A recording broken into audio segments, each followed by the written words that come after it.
I think we're in. Time to check out YouTube and make sure everything is running as intended. Come on over, YouTube. Bloop. There we go. I don't want to watch people in their fancy robes, unless they're wizarding robes.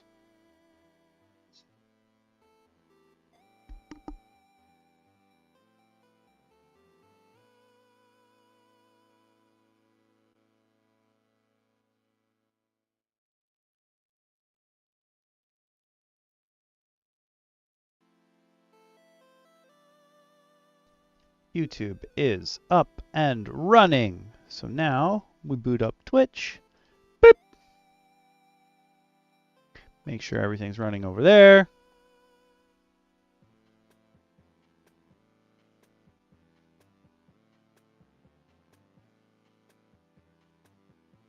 Put me in, coach.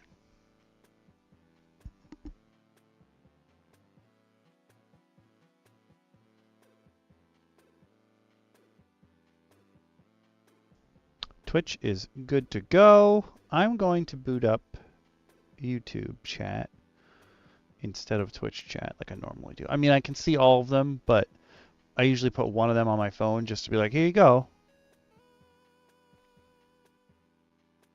All right. Things that I would like to catch y'all up on. First of all, if you like reference card decks, Nord Games is doing a big sale right now. I have definitely gotten things from them in the past, but they have two different sales going on right now. They have the 5 for $5, get 5 D&D card decks for only $5, which is a crazy deal. A lot of them are sold out, so please go check. A lot of them are sold out already, but I presume they are trying to clear out inventory space for whatever reason at the moment. But 5 for $5, that is an absolute steal. They also have another deal, which is not listed here, but there's another sale that's in right now where you can buy one, get one free on any featured products. So there's plenty of stuff in here that are featured products. Buy one, get one free is also a pretty good deal. Anything on this page. Oh, actually, there's 2 pages of featured products. Any of these guys. Buy one, get one free. Pretty good. Pretty good deal. All around. Pretty good deal. Other thing is, if you're on Twitch, if you're on YouTube, you would have seen me upload or rather get the streams ready on YouTube. But if you're on Twitch, you can see I changed the schedule. And now it says I'll be streaming at 8 p.m. on Tuesday as well. Because the next Let's Play is starting up. And I will be going through Horizon Forbidden West. I did do Horizon Zero Dawn all on Twitch way back in the day. But I figure there's no point in me just doing Twitch now. I might as well dual stream it. So I'm going to dual stream that. That will be Tuesdays. Mondays aren't changing. Boink! There we go. I had to reset YouTube stuff. Hold on one sec. Gonna hit the button so it stops bothering me. Boink, boink. Ads, go! I'm sure most of you might not have your ads blocked anymore because uBlock Origin is dead, which is very, very sad. Let's see. What else is there on the agenda that I want to let you know? I actually don't think there's anything else pressing. If we get to Tales from the Table today, I may have some stuff to share, which is cool. But other than that, I think that's pretty much all the big cool stuff. So yeah, there will be a poll at the end of this week's DM Roundtable, but the week after that there will not be a poll because it is our 1-year anniversary of DM Roundtable. Oh, the other thing is, I don't only look at supplements with my fellow DMs. Sometimes I do it solo. And Sunday I released a new solo supplementals where I went over the Gemhammer Grimoire by Gemhammer and Sons Gaming, which huge shout out to fellow DM, though not part of the roundtable yet. Excuse me, Clubs, who actually is the one who gave me that book. I had never heard of Gemhammer and Sons Gaming or any of that before. So it was cool just to pop through. Like, oh, this is really neat. But yeah, please go check out Nord Games. I don't know how long their sale's going to be on, but I'm going to post a link in both chats right now. And then I will add the link to the YouTube description later. But yeah, check them out. They got sales going. They make good stuff. And all of the 5-for-5 decks, these are all the new versions. I actually have the original version of Wandering Monsters, Wilderlands, and I got it when right when I started DMing, and I realized that's not really the way that I run my games. But if you're big on just random encounters, these decks are fantastic. I actually like the traps and the treasures and trinkets stuff. I like those decks better. Those fit my style of DMing better than the Wandering Monsters. I'm not really big on like the random encounter when you're out in the world type deals.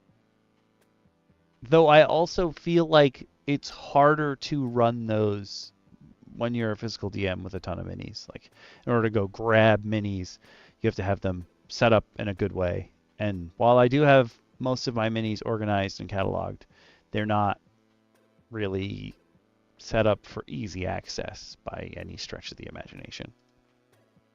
Yeah, these decks will help you. They're pretty cool.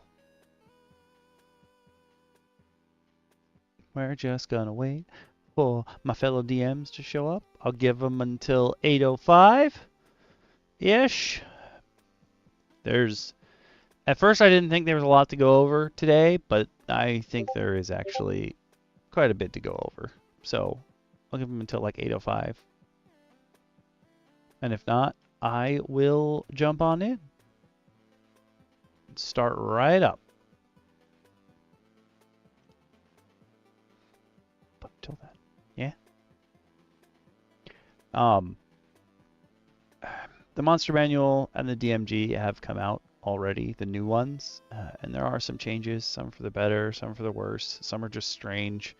But yeah, I wanted to go over this since we are doing creatures. This isn't like this one article won't be enough for us to spend a whole DM Roundtable stream on. So don't expect us to just stick here. I was like, I want to throw this into creatures while we're dealing with creatures. Though none of the creatures we're going to look at tonight have 2024 stat blocks or 2025 stat blocks, depending on how you want to look at it. For 5.5e, they all have 2014 stat blocks. One of them, the link is going to be weird because technically that post is locked, but it links to basically the same thing that was in the post. So I used that because there was some chatter, and I wanted to remember those comments. Hello, Awaz. Is that a dragon? I don't know why I added a dwa. I didn't need to dwa, but I did it. I'm going to hide my mod icons because it makes the chat so big for no reason. I also think I'm gonna keep using the chatting time to try out to make sure that you won't get copyright pinged for some what I'm gonna call lobby music. So just chill tunes from the D&D music overhaul list. I think I'm gonna keep this up. I like this. We're currently listening to Empty Beach by Rico Zerone. will help me clear out the copyright pings. And it also, when I change the BGM for whatever the first topic is, I also feel like coming from chatting makes it better. What's up, DM Shin? What's going on, DM Okami? What's going on, universe? Hello, outside world that decided to be outside while I decided to get on this call. I love that was like what punctuated your entrance. I love that. The sound of emergency vehicles. Mm-hmm.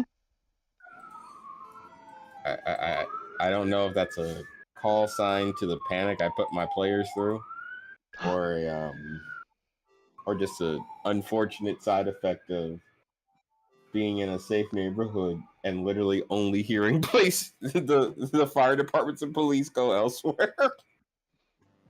I guess that's yeah. At least you know they're out there doing stuff. I don't know that because it's not happening around me. I'm just trusting that they're actually off doing things. Like, this is a completely blind faith situation here. It's just.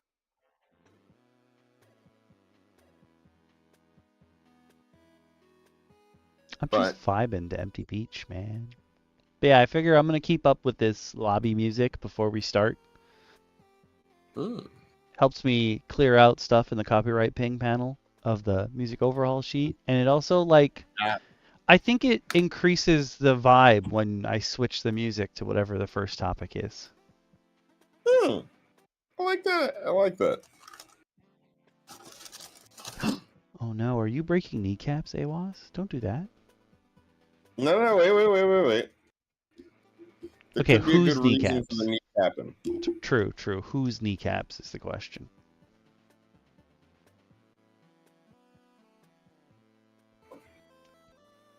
But I was sharing, I don't know if I think I shared it in the Roundtable chat as well. Nord Games actually has 2 sales going on, which I didn't realize until just now. There's the 5 decks for $5 sale, and then anything in the featured portion of their shop is buy one, get one free. And I feel like, I was trying to figure out what they would be cleaning out their warehouse for. They're cleaning out their warehouse for whatever rewards are going to come with the Oracle RPG, which is their latest Kickstarter. Okay, that makes sense now. Now I get it. That tracks. They got new stuff coming in. I get it. They want to be ready. Locked and loaded, as the kids say. All right. I think I know DM Lacara is coming. I don't know when though.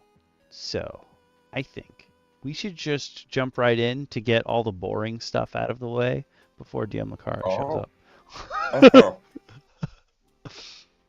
All the minutia.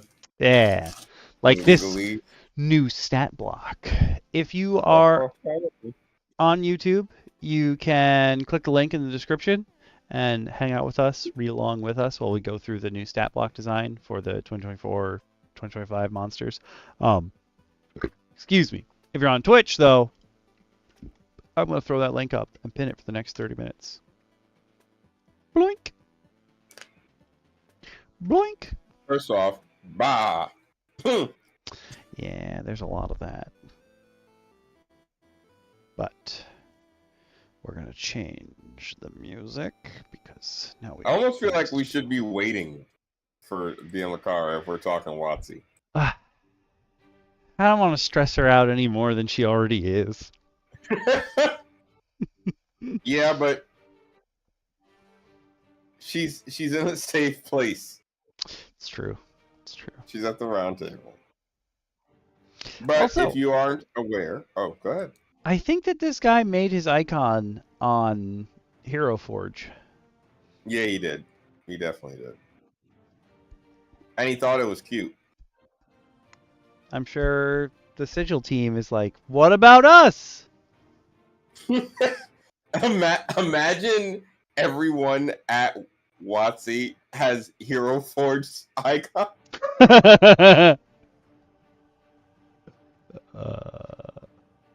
It's like, none of their icons seem to match. I can't find your icon in Sigil. It's like, oh, about that. My bee. That. Oh, Also, I see what's happening. It's because I zoomed in so that it takes up most of the screen. And every time I bring down one of the drop downs, it's like the whole screen. Also, I have to send you and share with you an image that has become now an image in things, and it's because I love it. Just had to send you that. Where's it going? Oh, that's sick. Put that in tabletop schmabletop. Is it German? No. Yeah? No.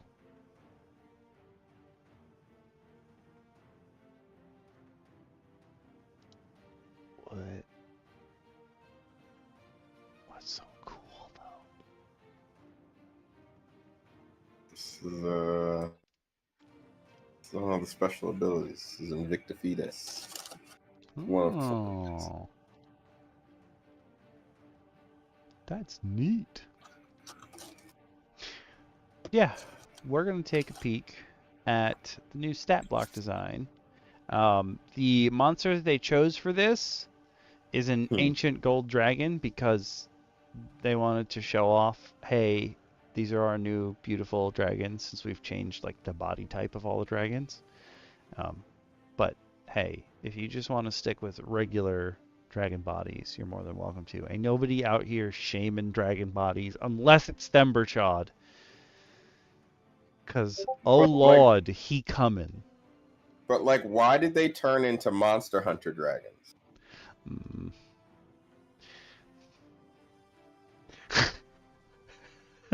That should be Themberchod's epithet. The dreaded diabetes. Oh lord. Not Wilford Brimley. It's always Wilford Brimley. One thing that I think is strange, but because there's no formula for it, well, yeah, there was a CR formula before. Like when we did tools, you could check out the formula for CR, even though it doesn't really work all that well. Ish. It works okay. They're doing a new thing with the newer monsters where if they think that this monster should, hear me out, should be going before you, like they should be scary, they just add a crazy initiative modifier to it. So like an ancient gold dragon has an initiative of plus 16, which like generally speaking your players are never going to get to. This guy should be going first.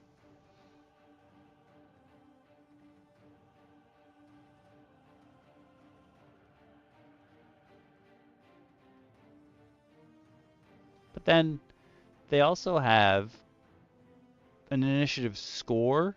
So now if you don't want to roll, you just are like, oh, okay, I'm going to put in the score and we're just going to do this. Everyone's always going to go at the same time, which is also a viable option that some people do anyway. And like, there's a whole bunch of different ways that you could run initiative. Like some people do all bad guys and then all good guys. Or like your party chooses what order they want to go in, but it goes by party turns. I found that running it, especially in larger parties, where it's the kind of roll-off effect of a D6, and then just kind of grouping everybody by who won. So me, the GM, rolling for the monsters, or them, one of the players rolling for their party, and then we just go from there. I find that it works so much better because stacking initiative and all those crazy bonuses sometimes can get really hectic. You're really, really hectic. And like, if your players get mad that one creature might have something different than the others, it can take sometimes longer than the actual combat to figure out what the initiative order is. That sounds personal. It might be. That sounds awful personal. I will say though, one thing that I think definitely needed to happen was now modifiers and saves are together. Like they're right next to each other. You don't have to look in a different place. And I think that saves a lot of space in the little skills area and what have you. It was always a second table to the right of it. Because they're calculated from the exact same stat. And they always wanted to make it so complicated. Like you could just put it right there. Then we don't gotta look. It's great. It's great. You keep your skills and your immunities, your resistances, whatever, all the same. However, they do have a new thing where the CR of a creature goes up along with their XP rating if they're in their lair, which makes a lot of sense. I think a lot of people did this, but there was no mention of it in any of the books because clearly this guy is more powerful at home. Oh yeah. But I mean, who doesn't get home field advantage? Mm-hmm. I was just reading the lore entry for Doctor Strange in Marvel Rivals, and he's like, "Oh, Doctor Doom showed up at my house, and they're having like a wizard battle." And no, I have not. I have a bunch of Dungeon Dad's things in my watch later, like just different kinds of dragons, and I'm I like, "Oh probably yeah, sent eventually." you more than half of them. Yeah. I think I went through wouldn't one be day. surprised. I was like, "This is going on the watch later. This is going on the watch later. This is going on the watch later." I Eventually, love Dungeon Dad. he's good. But I did see that one in particular. It is all of his dragon videos have been on point. Yes, that has. So in the lore story, Doctor Doom shows up in the Sanctum Sanctorum, and he basically starts some shit. And then the way that it's written, Doctor Strange uses in each hand he casts a spell from a different plane, and then he smacks them together and then do something cool together. And Doctor Doom's like, I didn't know you could do that. And Doctor Strange is like, well, you're in my lair where I am most powerful. Clearly, you've made a miscalculation. And I was like, huh. And even Doctor Doom is like, all right, you've beat me. Like, I came into this wrong. If you let me go, I will leave you at peace. I have been bested this time. And I was like he's definitely Doctor Doom is a very like lawful evil person. Oh yeah, it's because at the end of the day, Doom wants to do what Doom wants to do. If it just so happens to align with you,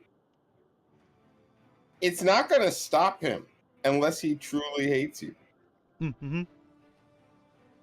And he's even saved Reed Richards. Mm-hmm. He delivered his baby and was just like, never forget, your child lives because of me. He even had him be his best man at his wedding, and they were gonna be all cool after that. But then Johnny fucked his wife, because Johnny's a fuckboy. Yeah, we can't ignore that. They're adding, you get extra legendary resistances in lairs. This obviously isn't going to occur for everybody, but if you're a super powerful creature, again, you're so strong at home. You're just strong at home.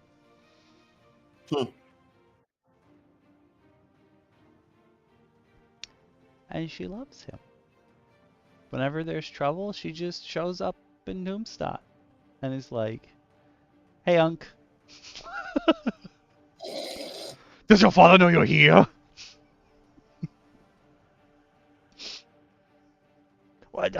There's like a panel of them eating ice cream or something, and Reed teleports in, and Doom's like, "There is no interrupting dessert time in Latveria." Listen, you don't want to catch the Latverian 22s, aka the foot dive. Okay, no one needs to suffer that assault.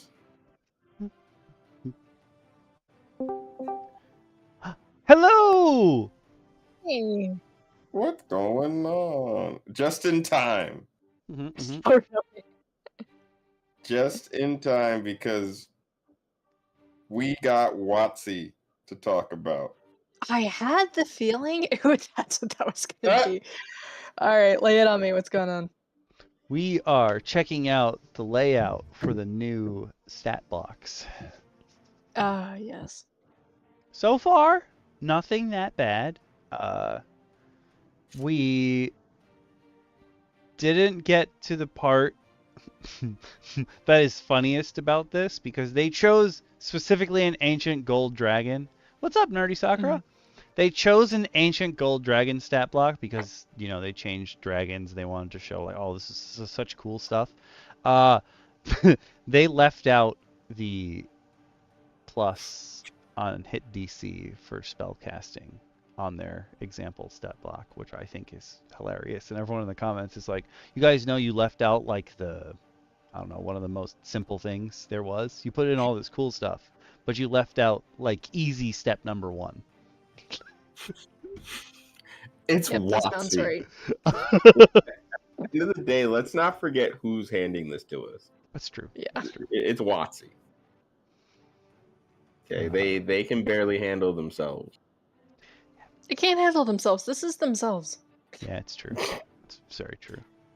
Yeah, but this was pretty much handed to them. They didn't have to keep going. They've chosen to make it more complicated. Oh.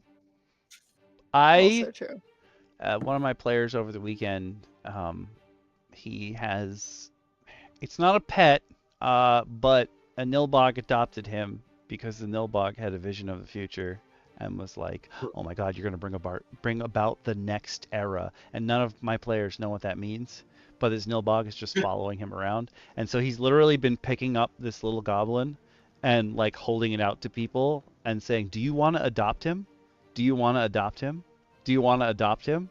And then he started AI art generating like knights holding up goblins and handing them to people.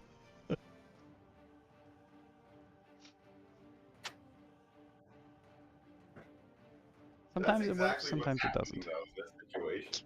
Yeah. That's how you have to have your players imagining this occurring. Just this tough-looking character being like, "Excuse me, hey, how do you feel about raising something?" And they're looking around like, huh, "What?" He's pulling this tiny little goblin. Ooh. I mean, AI art usually can't do hands, so an amputee might make it easier if they're missing an arm. No. No. It's like you clearly have not used this much. It's like anything. It's the same as if you try to get a photo of a woman that is not like spilling out of something and like 20 years old. Like Fair, there's some fair. things it just will not do. I'm sure an amputee is one of them. Multiple people in the same image, it is totally incapable of doing. And women past the age of like 21 is apparently not. You get 2 modes. You either get women under 21 or you get women above 85. Oh, of generations, DM Lacara. Yeah. I'm gonna drop a recent generation. Oh, they just automatically apply prosthetics? Interesting. What? Oh, that's weird. Interesting. That Nerdy Sakura, have you tried any of the tools that are like the AI tools that let you change another image? You might have better luck with that. Oh, interesting. Yeah, some ones like in Painter or on Art Breeder and stuff. There's some where you can like modify an image, and every once in a while that works where the original prompt did not. I just realized I didn't give you guys the link. Might be. I stole the link Mm-mm. like a thief. Might be. Okay, so we're down in actions now. They're like, oh, multiple similar attacks consolidated into one. They're just saying that the attacks that did like regular slashing damage now have elemental damage applied to them. Which I guess you could have said was two different attacks, but I'm pretty sure most people who are running like elementals or dragons, if like they were biting you, they would put extra damage on their teeth from whatever their breath weapon was or something like that. Like it wasn't like we weren't doing that before. Well, yeah, I think we all had a hard time believing that this black dragon that can spew acid can't Isn't have just doing it. enough acid coating his teeth Yeah. to bite you with it. Yep. Just little Or a back- white dragon, their teeth aren't cold. Yeah, Mm-hmm. yeah. Like the blue dragon is not literally supercharged, if not maybe like gotten like steel coated like grills made just to bite people with electricity. Like you could spice it up however you want. Oh, that sounds fun. Actually, well, I mean, you could say that's where they came from, but your suggestion of elemental coom golems, the chromatic dragons, that is their minions. With Fizzbonds, they added that a chromatic dragon can breathe their breath weapons element into life, Oh, that's cool. which is That's the less metal option than the gem dragons who kill aberrations and then breathe gems into them and control their corpses like puppets.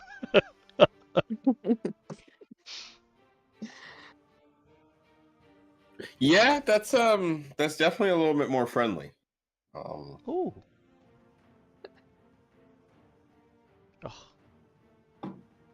Might leave the kids with less nightmares. No. They are adding spellcasting into dragons finally, because even in Fizzbonds, they were like, you could give your dragon magic. It's not like they're a creature born basically entirely of magic, like the first thing that existed here. And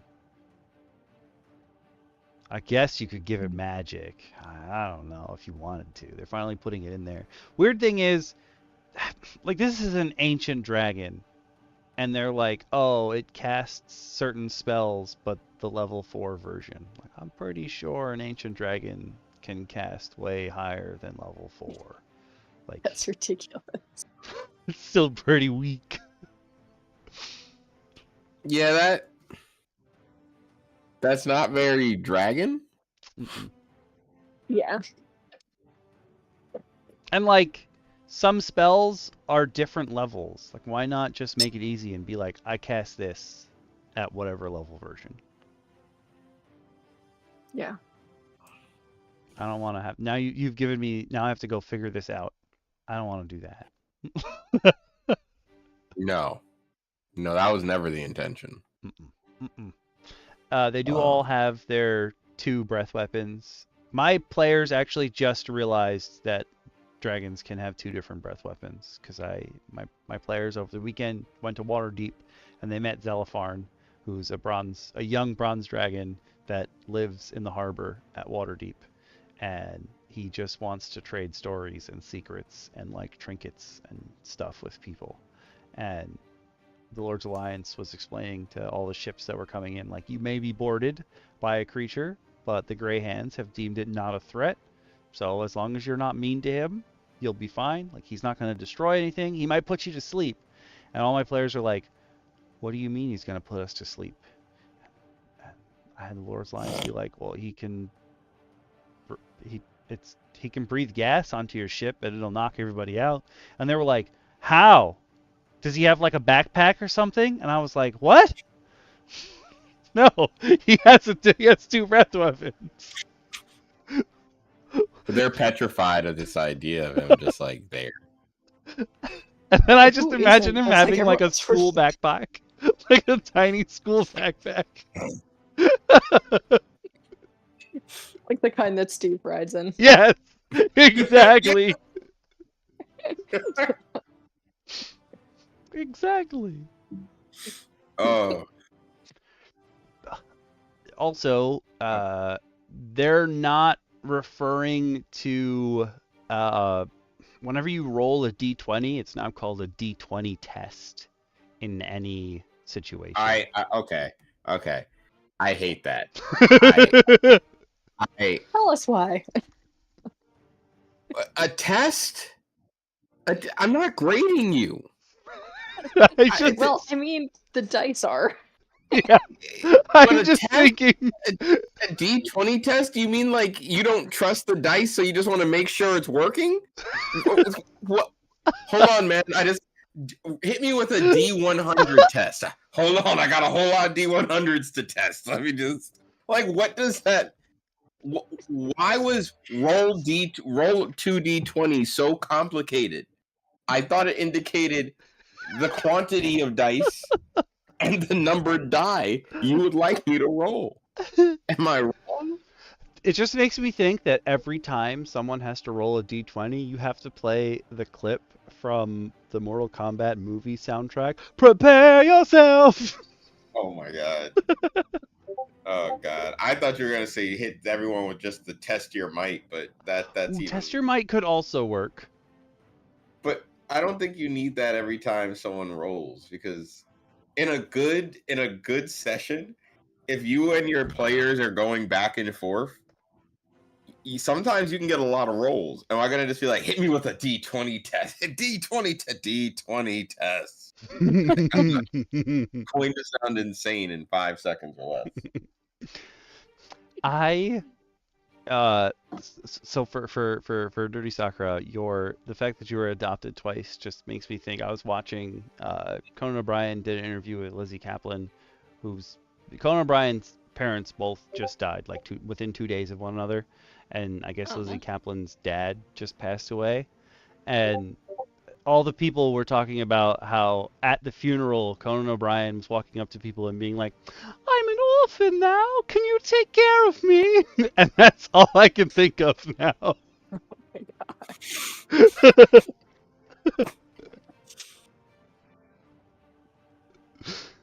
I mean, I was like, he just can't turn it off.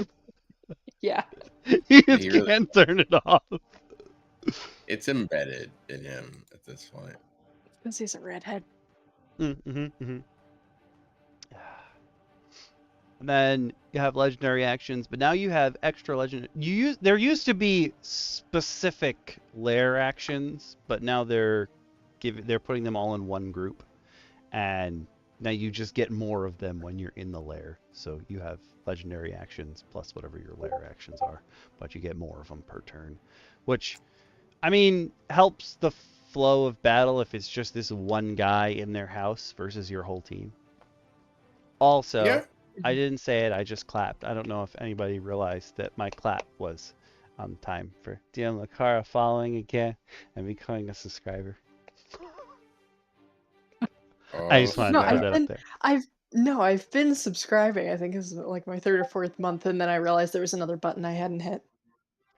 It popped up my thing. I was not following my own advice.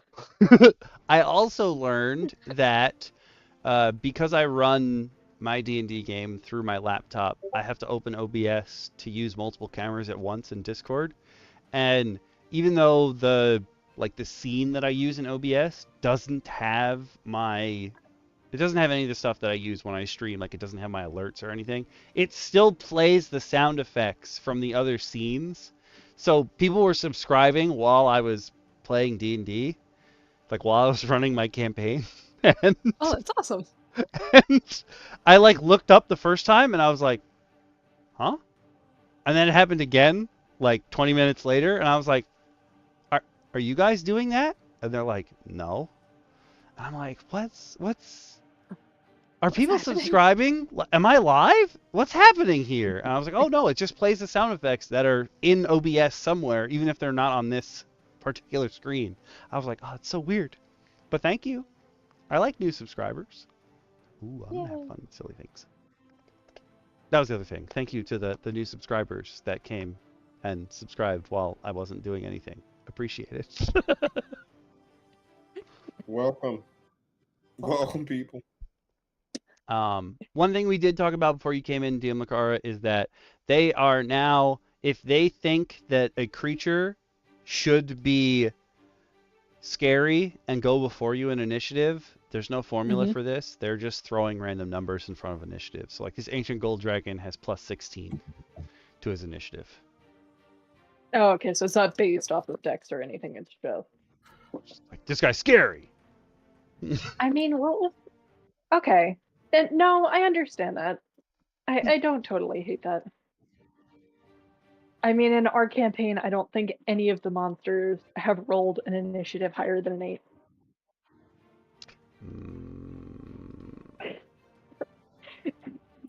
Which especially sucks with a party of 7.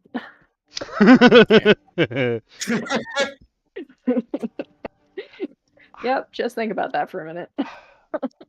Yeah, that. I only had a tiny. We only got to do like a tiny encounter in my game on Saturday, and one of my players rolled. It was Grimbo. He rolled like a 4 for his initiative, and he was like, "Guess I'm gonna be last. Guess I won't ever get to do anything." And I was like, "Listen, man, there's a lot of people here." And one of the monsters rolled a 1, and I was like, "You're not last." See? And he was like, You can't win. You cannot win. We're gonna skip all. Okay, so I don't think this is here. It's not in this part of the stat block that they shared, but now they're adding a gear section. So if somebody's carrying random items on them, I guess they're making it easier for DMs to make a pickpocketing table. It's not in this example, but it's here. That's cool. I think that's easier. Like instead of like, oh, this guy has 6 CP and pencil. Like, okay, Yeah. have it there. It's fine. I have definitely just like flipped through a table and been like, you guys found feathers that looks weird. And, yeah.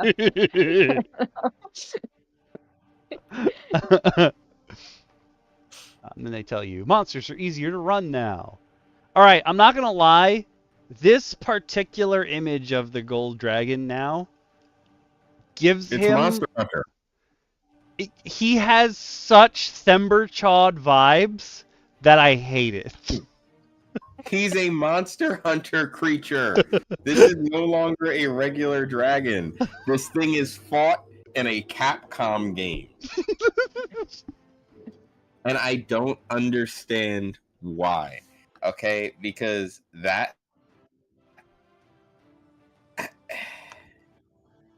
Why? I don't know. Why did we do that to the dragon?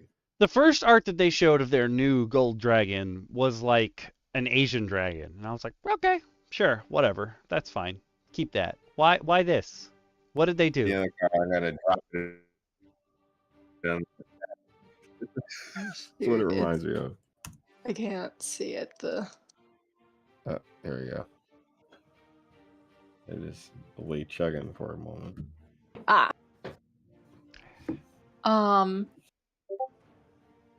Is it riding a busted tire? That's what when I first looked at the picture, I thought it was on a tire. As well, 100%. I think it's like a tree with a gate carved into it. I think they're in space. I think this is like a but it's something that goes up behind it. But this angle is very awkward. This really looks AI generated. Is he? Is this his Oh, this is sexy heavily pose? AI. This is how he gets you to get him to his lair. Yeah, I don't. You're just like This is walking on up his- to it being like, what's happening here? This is on his dragon dating app. This is on his lair. This is his pic. This is his Step profile into my pic. He's like, lair. Yes. I like dating adventurers in and sitting on top of this thing that looks like a tire. I don't know where it came from. It's an asteroid.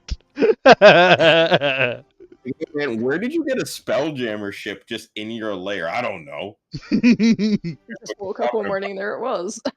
Yeah. I just woke up out sleeping on a Stargate. I don't get it. What else do we have? Blah, blah, blah. Exciting updates for legendary creatures. Oh, yeah, you get, if you kill a creature in its lair, you'll get more XP, and sometimes its CR goes up as well, which makes sense. They're stronger when they're home.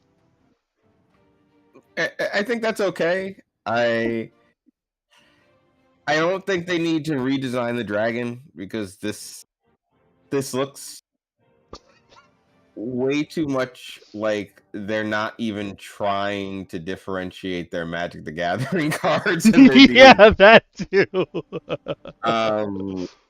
It looks like they've just given up trying to disguise things. They're like, no one will cross both lines simultaneously, right? Like they can't see it twice, right? And it's like, no, we all do. We're right here. Just we understand. But again, there are some cool aspects that they've added to legendary creatures. I think that it's sad that certain things had to kind of be written into law for us to use our imagination. Mm. But that's always my gripe with some of the big changes that they make in like a new camp and like new setting or like in updates and like new additions. That's always my biggest gripe. It's like, why did we have to get it written out for us to use our imaginations a little bit more? Because like we said, we all agreed that we were coding melee attacks from a dragon in its element. Yeah, we all agreed with that. Like it just made sense. And now they're like, look at this crazy cool idea we came up with, and everyone's just like, huh? I would love to see at some point a thing where like the stat blocks and everything are broken up into like basic roles and advanced roles. I very recently was watching a video from Dungeon Craft, not 1985 games Dungeon Craft, the terrain, but Dungeon Craft, the old guy. I think his like moniker is the Professor ? But he made a video on it was the new PHB, but I think he was looking specifically at the few monster stat blocks that appear in there, and he was like, I hate all of these gigantic stat blocks where this creature has 7 million things to do. I wish they would just put 2 post-it notes in the book. One is, this is what this creature does on its first turn, and then a post-it note for this is what this creature does if it survives its first turn.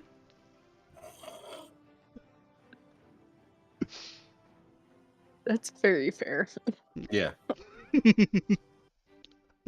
But yeah, like a kind of thing where there's just like a division line somewhere in the stat block, and it's like, if you need your handheld, that's totally fine. We've all been new at some point. Yeah. Here's a ton of flavor and rules to run it. If you're not, you just stop reading before there. Yeah. It's not complicated. We promise. It doesn't have to be.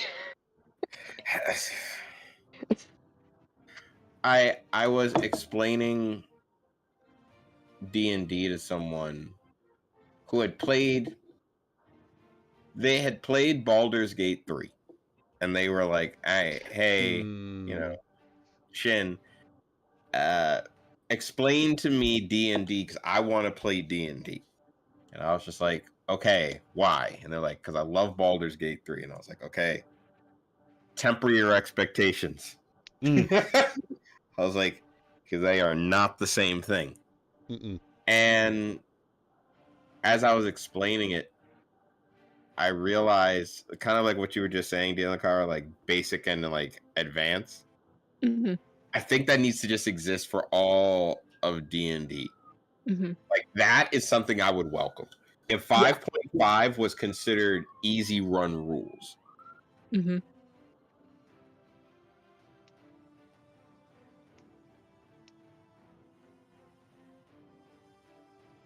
Uh-oh. Is it me? What? Oh, I thought because the punctuation to your sentence was the siren, I was like, oh no, they got him. For what? I don't know. For hitting on Watsy. Yeah. They sent the Pinkertons. Must be. I'm the first of the round table to go down. Versus the Pinkertons. Oh my god. I'll be the last. They'll never find me. I'll carry the torch for us. We'll never give up the information we don't have. Never.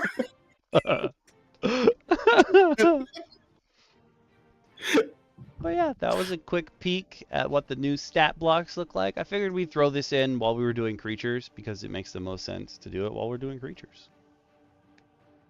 I think the only thing, like I said before, that I like is that they reduce the amount of space saves and that whole cluster of BS they called the save table line. Yep. I kind of wish they would just do that as well for the skill section. Like, you kind of block a lot of this up and make it look very clean and neat and not like some wrong running line, because I'll be quite honest with you. If I'm rolling insight or perception for this ancient dragon, my instinct is probably to look at their stat block first. It's not a character, so I'm not instinctually looking elsewhere. And they have other stats, so I don't know. I feel like they could make it very easy. Add one more row. They've got the space there already. But who knows? Maybe in 6E they'll finally change it again, and they'll be like, "Oh, this is an ancient gold dragon prestige 2." And it's like, what? Stop. Stop. So, we're going to take a look at our first creature, which is actually kind of like a group of creatures today, from the first one. Oh, Lord. But I like to call it the Fungolem and Friends. But we're going to take a peek at the Fungolem and then a bunch of other ones. This is from Ariadne's Codex of Strings. Actually, 2 of our posts for today are going to be from Ariadne. But this is the Fungolem. It's not exactly a golem, but it'll do the trick. And then some of his friends. If you're on YouTube, you can open the description. I'm going to post it to y'all. You can open the description, follow along with us that way. If you're on Twitch, boink. Put this link in there, pin it for the next 30 minutes. Yeah. But this is the Fungolem. Cool thing, Ariadne Stringweaver, which is Ariadne's Codex of Strings, is actually a bunch of people, but the main account became a top 1% commenter on D&D Homebrew. Wow. They've been everywhere. Oh my god, this thing has so much health. He's a big boy. Let's change that music up. Get it a little more. Yeah, this guy spoopy. is thick. But also, I already love it. Yes, I think from the languages. This is so up your alley. Yeah. You're gonna really. So the theme for creatures, minus that ancient gold dragon, because that was like a hey, let's check out some rules. For tonight's creatures are beings in nature, minus the middle one, but also yes, because while he's technically not from nature, he's basically space seaweed. So I was like, I'm gonna slide you in, bud.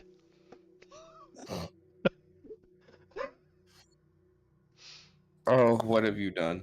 But this is a Fungolem. He's just a fun guy. uh,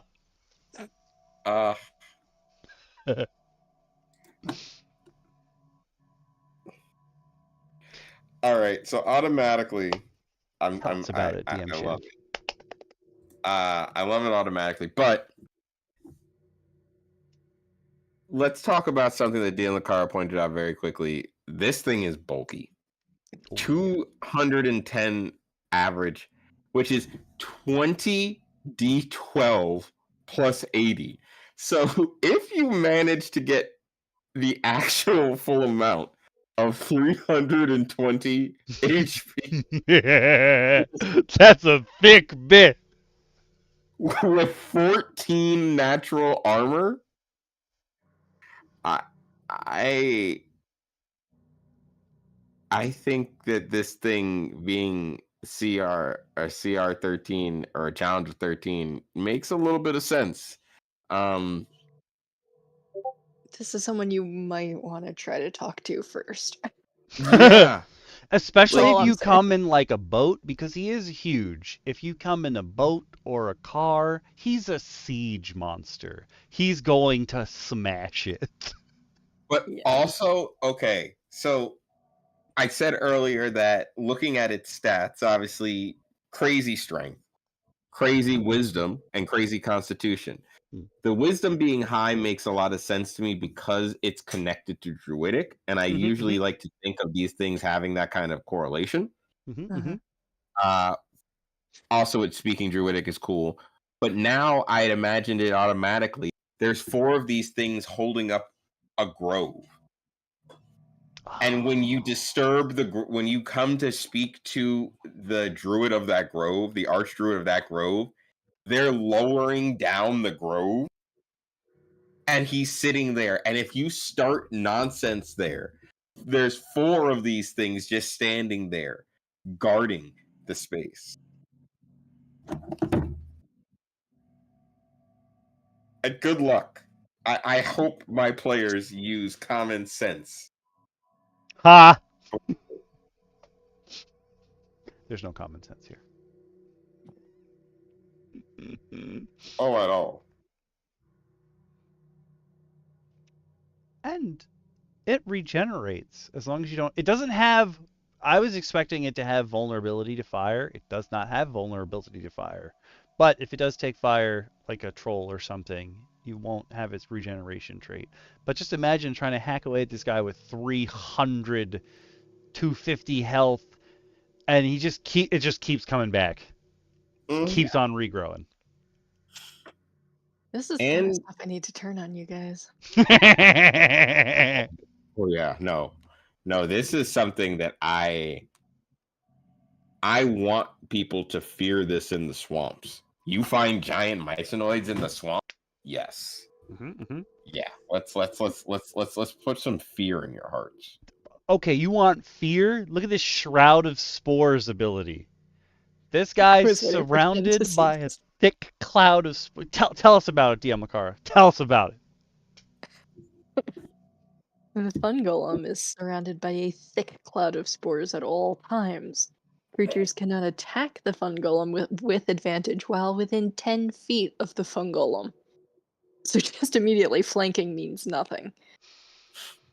At the start of each of its turns, it can choose one of the following auras that remains active until changed. So you get to choose between necrotic spores, 2d6 necrotic damage if anybody ends their turn in its shroud, poisonous spores, anything that's not a plant that starts its turn within 10 feet has to survive on a DC 17 con saving throw or be poisoned for a minute.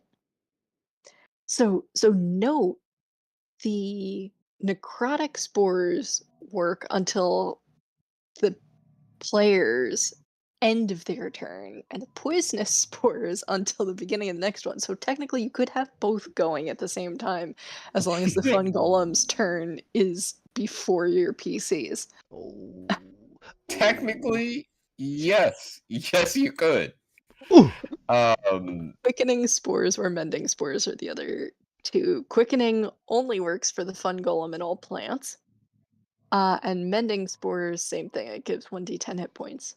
What is this guy's speed by normal? He 30 is feet? a Okay. 30 feet speed, but So 50 feet.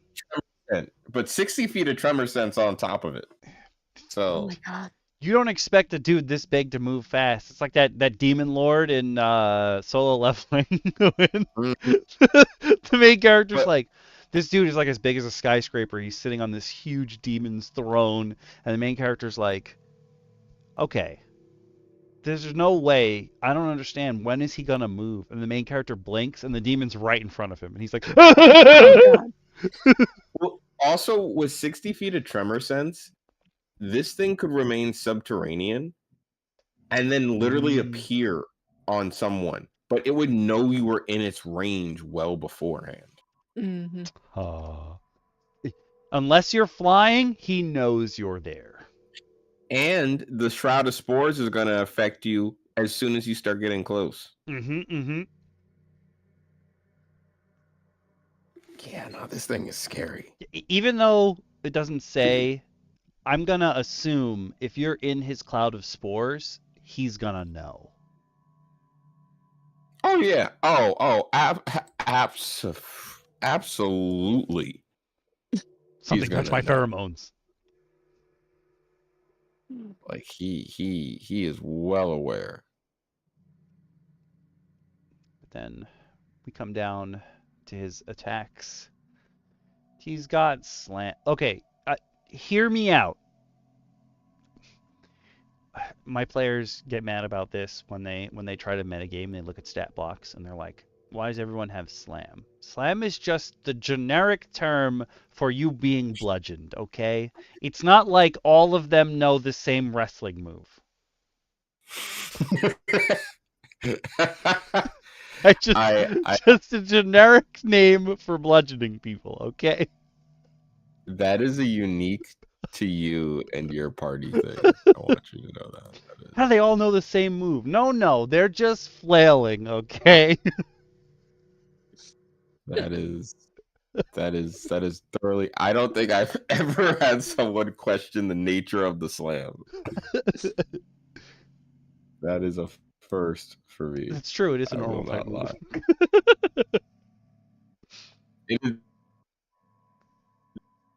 But the cool thing is, when this guy slams you, he's hitting one dude, but everyone around that dude gets pieces of fungus flung at their face. I don't know if I've ever seen a slam that explodes before. That's cool. Also terrifying, but cool. Definitely terrifying.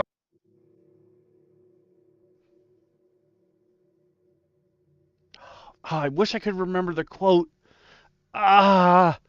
There's a quote that our friend Piano Knox made. It's we're just gonna read. His quote was based on Jin from Marvel vs. Capcom, and he was like, "Yo, there was this dude in that game who's like, I'm gonna hit you hard, but my other option is to hit you as hard as humanly possible with fire. This guy's like, I'm gonna hit you hard. No, I'm gonna hit you hard as fungally possible with more fungus." Fungally possible. I'm going to beat you with all of my mycenoid might. I am literally going to wail on you with my mycelium might. I never thought I'd get to use that word in a sentence. Right? Oh, it's good. In proper. I probably didn't even use it correctly, and I apologize to the entire world of understanding fungus, for I am not that good, but this is amazing. This thing is amazing. This thing is frightening. Oh, it's gonna And be scarier. if you don't get past the slam, it has a rock. It literally will pick up a rock and just say "F it" and throw a rock at you. Excuse me? You just threw a rock at me? But DM Yeah, Lacara, no. I need This is you to great. tell us about his final action. Because yes. Spore this is breath? another one that's like a hat on a hat on a hat on a hat of fungus. And it's amazing. Yeah, no, this is how The Last of Us started. Alright, Spore Breath recharges on a 5 or 6. Exhales poisonous spores in a 60-foot cone. Everyone has to make a DC 17 con saving throw or take 10d6 poison damage. On a failed save, half as much on a successful one. You get poisoned, your speed's halved for a minute. I mean, this just seems like overkill. I mean, it's already got a spore shroud. That's true. It does the mushroom and the hat. Yes, you're correct. Sorry. Like, It is a bit much. Your speed's halved, and this guy can. So that's when you haven't shown your players quickening spores yet. He spore breaths on them. Everyone's slow. Then all of a sudden they're like, "Why'd the gas change colors?" All the enemies in the room are faster, while you're half as fast. yeah. I'm just. I like rock better. I'm just imagining at that Everybody point. loves Rock better. Everyone. It's like the Flash. All of a sudden, all the plants in the room are like. Well, you can even use the plants from that Artificer subclass where he makes his turrets. Use those too. They pop their feet on the floor, which may in fact be our very last monster for today. But let's not get ahead of ourselves. So just imagining all these plants are running around like the Flash, and they're just like they run past and like blah, blah, blah, and they punch you like 30 times and then they run away. Oh my God. What's happening? And your player's just like they're just getting punched all over the place. Like, I'm being assaulted. It's like, I know you are. If you look hard enough, you might see what's catching you the royalist ass whooping right now. These hands are E for everyone. Seriously. Good luck. Good luck being the spellcaster in the party after this. It's like, hey, I'd like to multi-class. Yeah, anything with a gun. Gotta do it. Gotta do what you gotta do. You don't want to get close to this guy. You're gonna get rocked. Well, that's if you're far away, actually. If you're in close, you're getting slammed. Yeah. And then it has like a nice little flavor text box, which what you had said before, Shin, is perfect because apparently these guys can be found in herds and they guard the like plant people's area. So yeah, they would be holding up a grove. And they have a hive mind. Even in death, they'll get the memories that the dead one had. So if you go around messing with these guys, they'll know. I also, That is scary. yeah. Especially, I would love to play this as, those horrifying fungi in real life that spread over like miles and miles and miles, and it's all one gigantic organism under the ground. I would Ooh. totally play this as like your characters have to go to one area and like one part of the map and like one corner, and they end up in the Underdark and they fight one of these things, and then eons later they're like on the opposite side of the world and they have to go into the Underdark and deal with something, and there's one of these there that remembers them. Oh. I'm also thinking like in an Avatar Last Airbender way, like old lady Toph when her kids are like, "You never come see us. You don't know anything about us." And she's like, "What are you talking about? Like this route goes all the way under your city. I watch you every day." I know what you're all up to. Mm. Oh god, Toph is exactly the kind of little old lady I'm gonna be. For better And or you for might have worse, I just know it. golems. You might get some fungolems then. Yeah. I mean, if you want to make them smaller, you totally can because there's also Setva tenters, not tenters, Setva tenders, and Setva sentinels, which are sentient plants. Okay, my first God. off, they're cutish. They're cute as shit. They're so cute. The Setva tender looks so much like the walking mushrooms from Dungeon Meshi. Yes. He's just a cute little guy. It just looks like a regular mushroom when it don't move.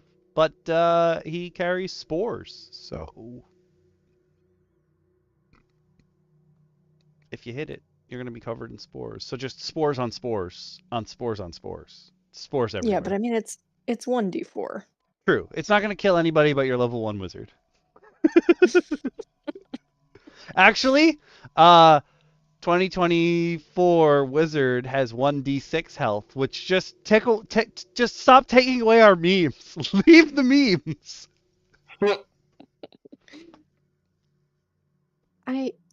Okay. I've never seen I've never seen an action with a subtraction in the damage. Usually only for familiars. Like familiars are weak. Oh man, he is pretty weak. A hit is 1d4 minus 2 piercing damage. Yeah, this thing is hitting you with such. Did you such re-release spores?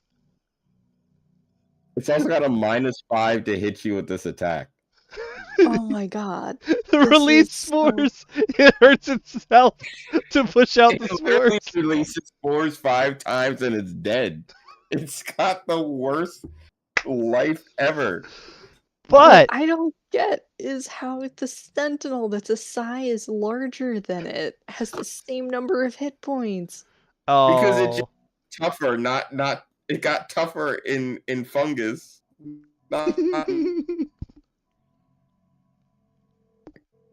It's the character in it's the archetypal D&D player that wants to get the most expensive item and armor and think that's going to carry them through the entire game. Mm. Because they're like, "Oh, it's so legendary and powerful, it must be broken." And it's like, if you knew what you were doing, sure. But in the hands of you, absolutely not. Okay, I was thinking, wait, do they all share the same fungal network? And reading the Sentinel's stat block, they do because the Sentinel can call a Fungolem, which tells me that the little baby guy, the tender, he can hurt himself, and then the Fungolem will feel it through the floor and be like, "Who's hitting my children?" And you can be like, no, stop hitting yourself. Please stop hitting yourself. And there's just one asshole tender that's like, "I may die, but I'll take you with me." Ah! And then it releases all the spores. Oh my god, this is exactly the kind of thing that you throw at a party to figure out if people are actually playing to their alignment. And like somebody kicks one of the tenders. Oh yeah, It's I'm just like throwing the- like 40 of these at my players. Yeah, and then it's just like that moment in Moria where you start hearing the drums and everyone just looks at each other. Oh, it's fantastic. Oh, I've never seen somebody get an ability for just. Well, I've seen if it's the first round of combat and this creature attacks before someone else, it deals extra damage. But I've never seen if it's the first round of combat, they're faster. So the Sentinels are snitches, man. They just start running. alert, alert, alert, alert! And you gotta chase them, being like, snitches get stitches! And then you just hear, boom, boom. Somebody has a glass of water, and like in Jurassic Park, you can see the ripples in it. Life finds a way. But then there's one more page that's all flavor. Just all flavor, which is cool. We love flavor here. We are the flavor here. We're the non-offensive Guy Fieri's of tabletop flavor. We're the MSG of D&D. Yeah. The MSG of D&D. Uncle Roger is somewhere yelling "Hiya," and I appreciate it. I need to finish that shirt design. I was going to say that has to be a design. Writing that down. Ooh, I've got like a half a design like for that. Yes.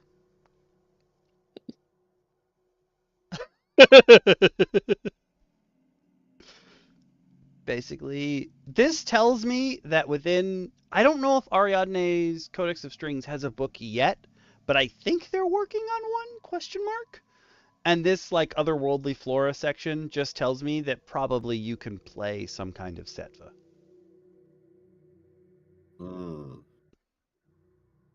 Because at the end they're like, oh, there's walking shrooms. I mean, it's supposed to be a Fungolem, but I'm sure that there's like a normal sized one.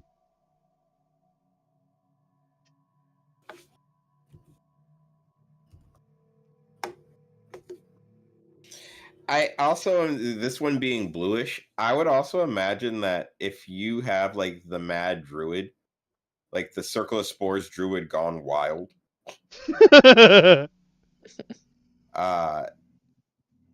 he's like creating various ones that also probably do like have different psychedelic and like fungal effects. Definitely like hey, I'm in this biome. I have new abilities.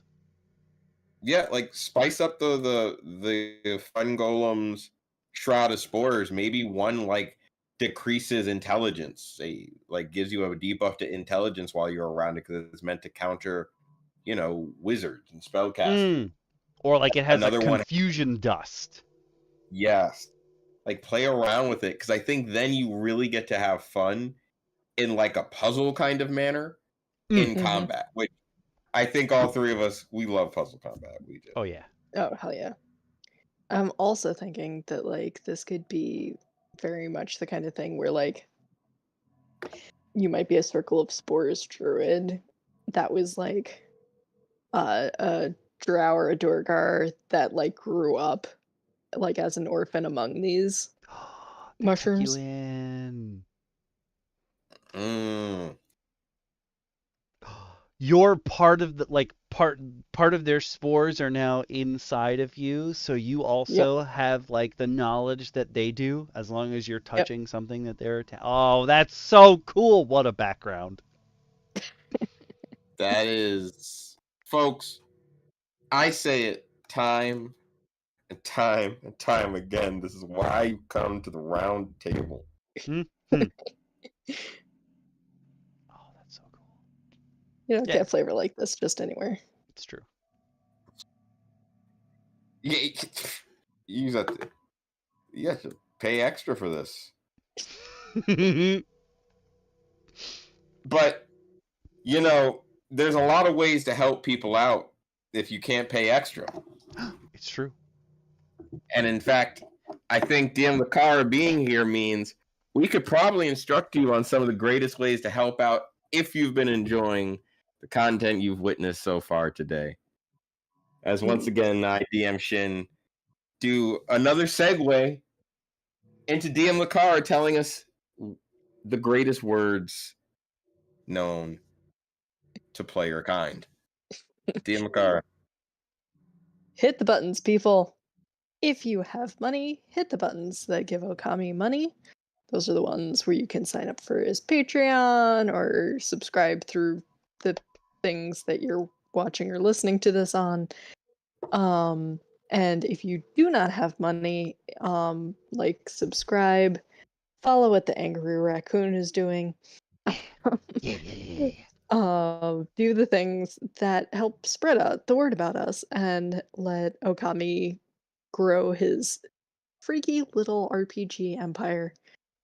And if you really like our stuff, or you just like buying stuff about D&D, hit the Redbubble shop, which hasn't been updated in a while, but it will be soon. I did get Life tweet about things it the other day. happen. Yeah. Yeah. We've all So got many life life to deal with. But there's plenty Too of much time life.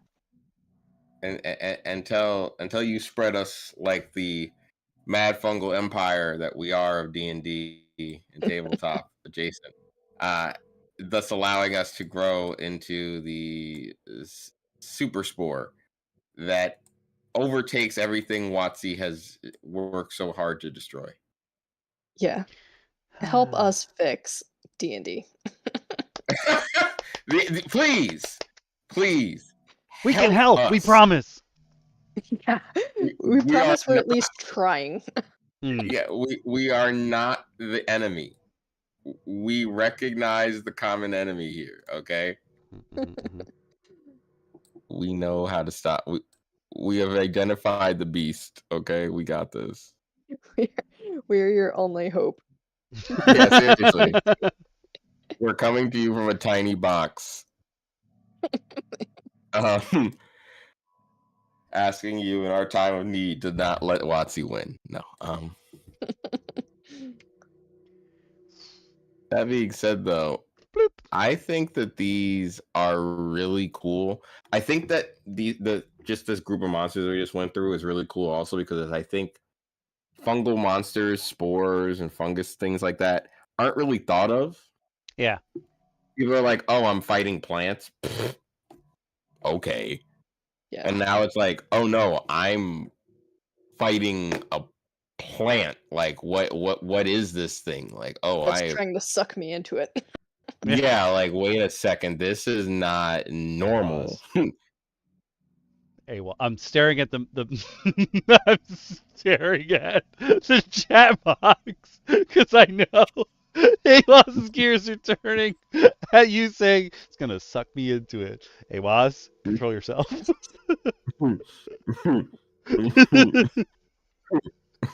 The shroom.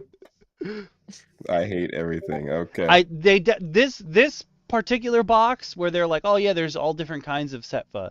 This tells me in whatever book they're making, there's gonna be a Setva playable race. Like there has to be. Probably.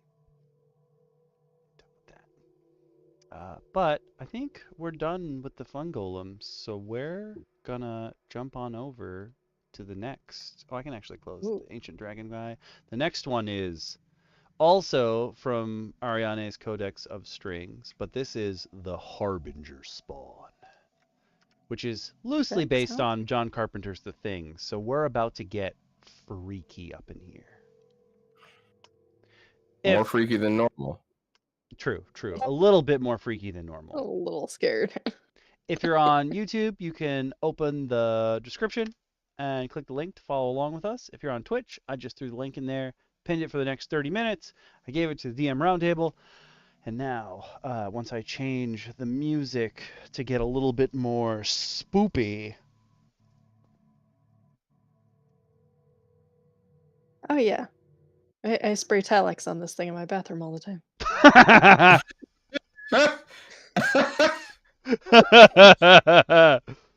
This is... I did not expect that, and I appreciate it. The Harbinger spawn. Yo, the Fungolems are, in fact, quite thick. But yeah, this is... I pray I never run into this at night. It's not supposed to be nature, but look at him. He's space seaweed. Okay? Space seaweed. It's fine. And also his whole shtick is that he just climbs over other things and adds their genetic material to his own.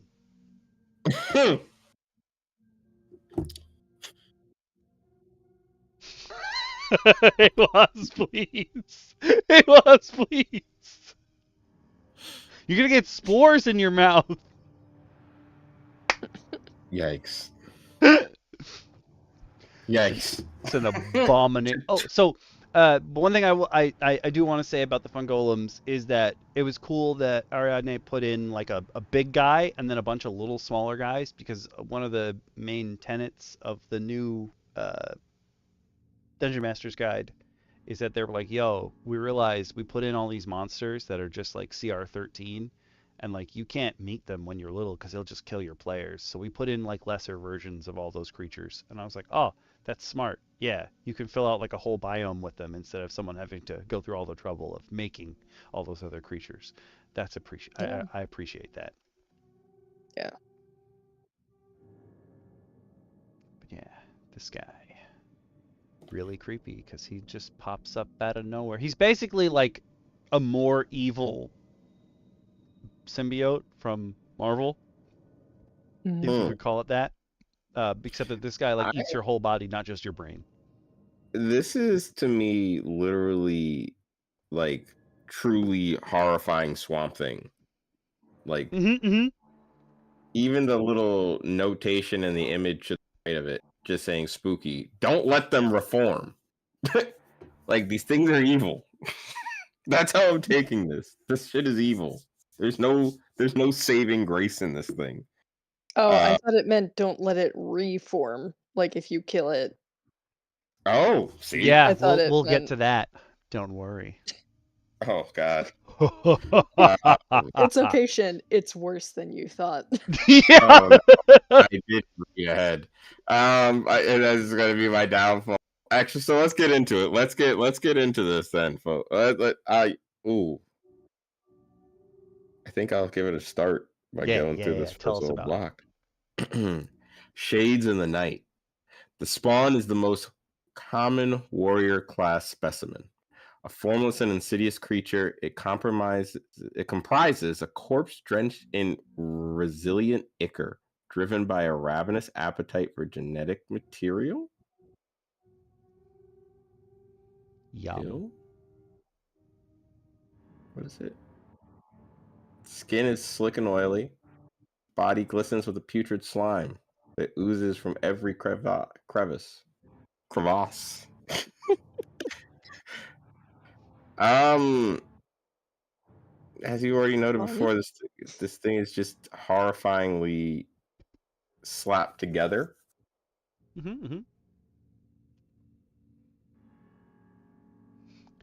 Yeah, no. I'm using it, but no. I'm like, I gotta find a good subscription. Thank you, Elon. My notifications work too. Oh, today's a good day. Oh yes. I also love that they got to write in here that it's capable of copying. I don't care about that. It copies actions, so it's better to perform its only task, killing. And all I can think of is MODOK every time. Mental organism designed only for killing. It's a swamp organism designed only for killing. Oh God. That is horrifying. But he's with the deep. I support it. So just imagine, like, these guys are just like popping up in between all of these weird, like, there's a whole bunch of, I'm gonna say warlocks. Hey, most of your warlocks are bad people anyway. You have a whole bunch of warlocks on the field, and then like popping up in between them, just eldritch blasts are flying by here and there, and then just like as people are dying, these like weird symbiote pools are just slithering around, finding new corpses and taking on their forms and killing their friends with them. It's hell. It's hell. Yeah, no one's having a good time. And I'm for it.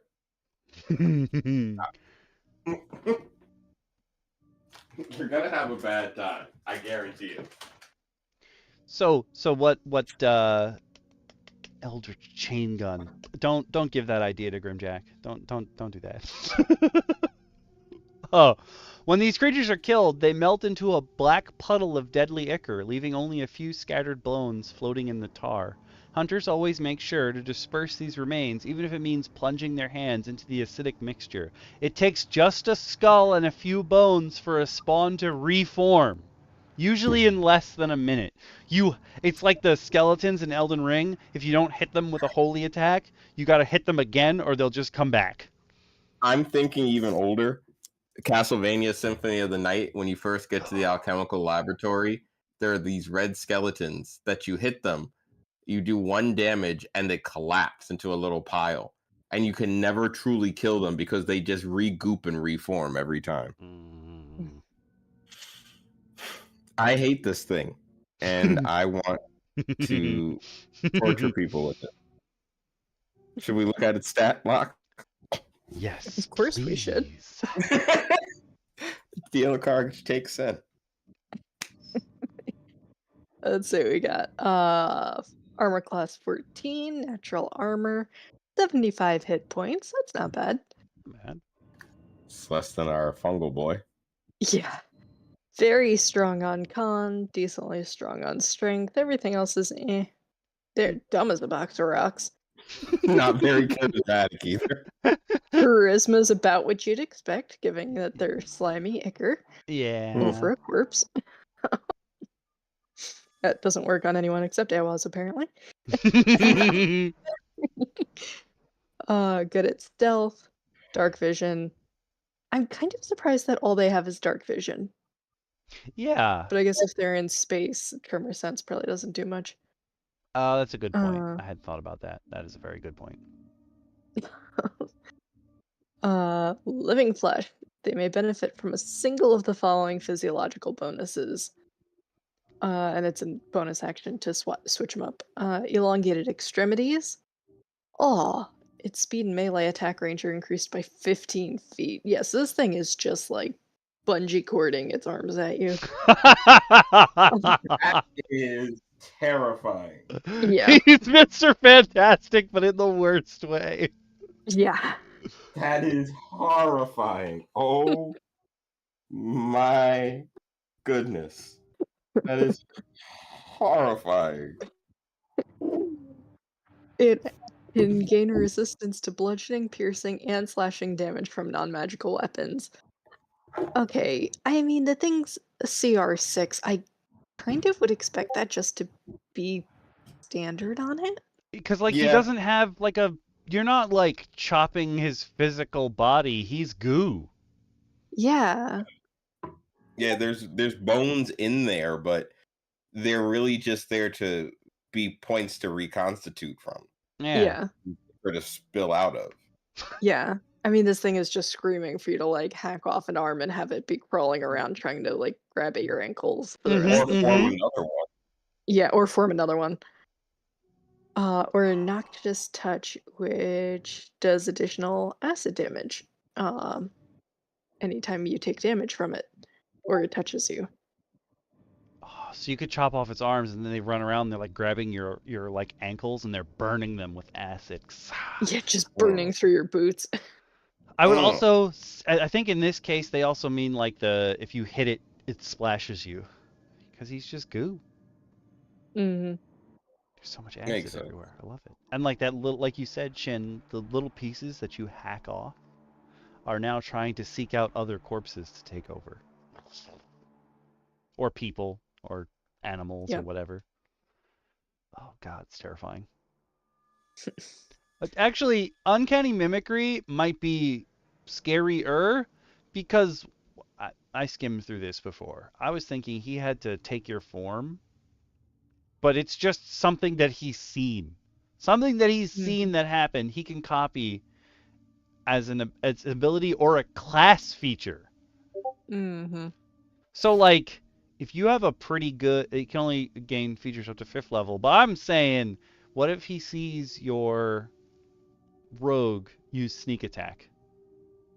Now he's got stretchy arms, and he's twisting in the wound with an extra plus 15 feet. and a +5 to stealth. Oh yeah. He's coming. And I'm sure it's easy for him to hide. He's goo. Yeah. Oh, 100%. Yep. That's horrifying. Hey, You DM kill Shin. this thing in an armory. It just sinks itself into some armor that you guys pick up as loot. Oh god. Oh yes. But The next time somebody opens their bag of holding, all you see is this slimy arm shoot out and grab the person around the neck. pull them into the bag of holding. Bagman! Yeah, I was gonna say it's gotta be Bagman. DM Shin's favorite. One day I'll bring the Bagman here. Do you want to know what I'm sure is not your favorite though, DM Shin? Why don't you tell us about his returnal ability? Oh, well. When a spawn is reduced to 0 hit points, it melts into a puddle of ichor. This ichor is toxic and deals 12 acid damage, or 3d8. 3d8 is insane. Right? After you've killed it. Yeah, like 3d8, like 12 damage is wild. But 3d8 on a good roll, that's insanity. You could drop literally a passive character accidentally with this pool of ichor. Mm-hmm. Because as long as it remains within the pool, are not destroyed or scattered, the spawn will reform with half its hit points in 5 rounds. It can be willingly activated as an action. It can still choose to activate it. You just don't know when if you leave it alone. Yep. It can sit there and just have you going, oh, is it coming now? Gotta get in there. Gotta get in there. What if it just decides to reactivate while your hands are inside of it? Oh my god. Oh. This is terror incarnate. You're reaching inside of it, it reaches back, and it's like... You're just like, oh, what the? No. Yeah, no, this is Oh, you want to know where? So we're just gonna ignore claws, because claws is just this regular attack. But if claws connects, it can become grapple, where it's now holding you while you're trying to hold it. And then its final ability, if it's holding you, it confuse with you and just try to take over your whole body. And then you're now the spawn. And it heals it for 11d8 HP when it eats someone. Nope. Why not? This is so not okay. This guy is dark. And the thing that's inside is now unrecoverable. There's no revivify here.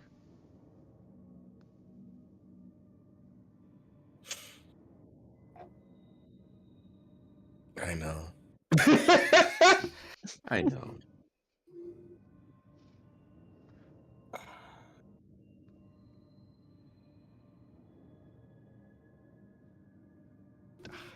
This thing is... It's something that you already know is going to be in a group. Mm-hmm. There's never just going to be one of these guys. Yeah, and this is the thing that your party falls into. They fall down into... They've triggered the trapdoor in this dungeon, and they've fallen into, like, all this guck in, like, what they feel is like a trash room because the floor slid out. You know, classic dungeon floor, right? Fall into They were being chased by a rolling rock. You know, the rock is sealed where they came in, where they fell in through. And they see a door which is a way out because, you know, naturally there has to be a way out. Mm-hmm. But as they're moving through, they feel like they're being grabbed and burned because these things are literally spawning around them, attacking them because they fell into literally a hive mind of Harbinger spawn that are just living down there to eat whatever falls in and fuse with it to make more of them. They're on Clintar. Let's be honest. And but the crazy thing is going to be, you might find some that haven't fully fused yet.